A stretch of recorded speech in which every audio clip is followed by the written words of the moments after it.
Firstly, here I am using color corrector on my face.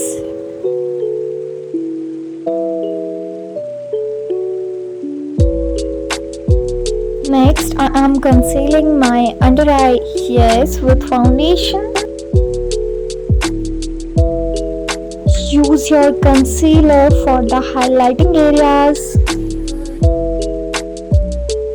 Next, I am doing contouring. Use so much blush for the blushy pinky cheek.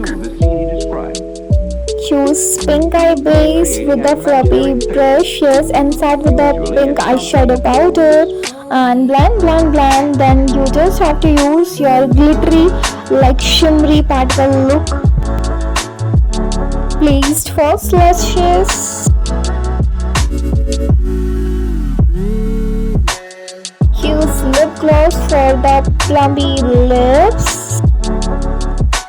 And here I am done with my mascara.